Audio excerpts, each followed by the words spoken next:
Good evening. My name is Kacper Paradowski and you are watching Poland Daily News. Parliamentary obstruction, strikes, demonstrations and hate speech continue in Poland. The opposition is trying to start a political revolution by submitting further motions to dismiss ministers. Today, clubs of the left and civic coalition parties announced they would file a motion to dismiss the leader of the Law and Justice Party and Polish Deputy Prime Minister Jarosław Kaczyński. Today, clubs of the left and civic coalition parties announced submitting a joint motion to dismiss Jarosław Kaczyński. According to Krzysztof Gawkowski, chairman of the Left Parliamentary Club, social matters are of great importance and the Polish government should focus on them. We should focus on social matters, including higher minimum wage, emergency funds for those who suffer losses caused by the COVID-19 pandemic, and issuing guidances for health services to improve the organization of their work, not only money-wise, but also when it comes to the organization of ERs and a larger number of hospitals.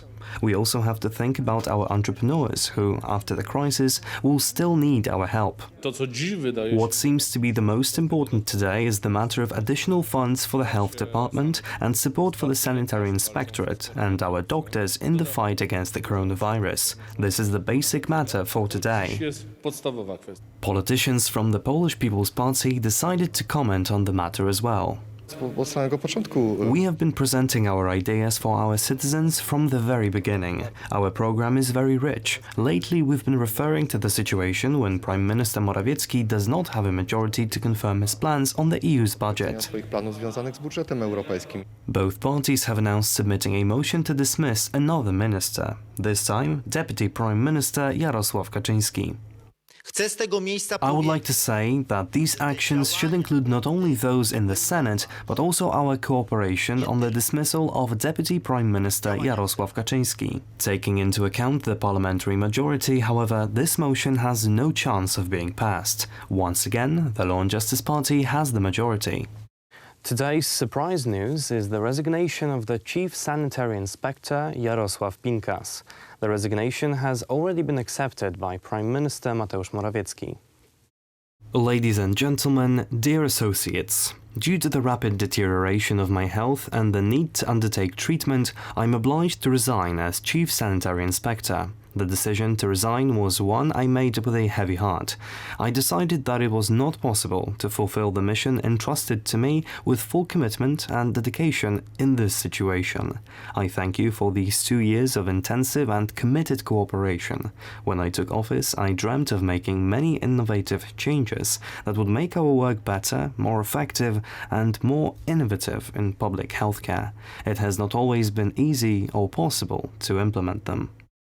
And now for the epidemiological situation in Poland. Although the number of daily cases has stopped growing, the situation is yet to become stable as active cases continue to rise.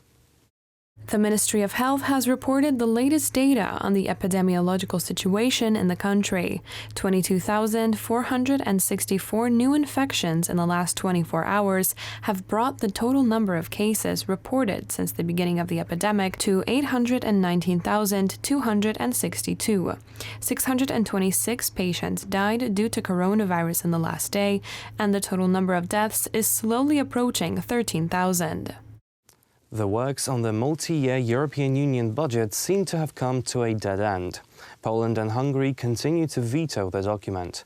Neither country is willing to accept the demands set by Berlin.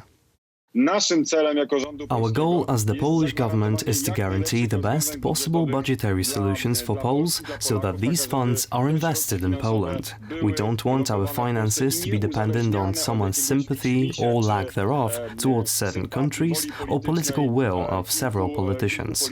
We want the EU budget to be based on the EU treaties. This is our task today. On this day, exactly 75 years ago, the trial of Nazi war criminals began in Nuremberg. Many of the top Third Reich men, notably including Hermann Göring, stood before the tribunal made up of the Allied countries' judges. 240 witnesses were heard over the course of 220 days. This was an unprecedented trial. The principle of criminal responsibility of state leaders for international crimes was applied for the first time in history. The defendants were judged for committing 4 categories of crimes, with genocide being one of the main ones. At Nuremberg, we didn't try to condemn all Germans. We condemned those who committed crimes against humanity and outrageous acts of barbarism. The case where I was the chief prosecutor, the Einsatzgruppen trial, the defendants murdered over 1 million people, including hundreds of thousands of children, shot one shot at a time. That's the world which I grew up in. And I hope that the next generation will recognize that that's a horror and should be avoided at all costs. And it means, in short, be humans, behave like humans to all other humans. Don't behave like wild animals. And if you do that, you'll see a more peaceful world than I have seen. The Nuremberg trial began on November 20th, 1945, and ended on October 1st of 1946. 5,000 documents were submitted in the case. 22 people were tried, 12 of whom were sentenced to death, 3 to life imprisonment, and 3 were acquitted. That is all for tonight. Thank you for watching. Stay with us for Poland Daily Business. Good night.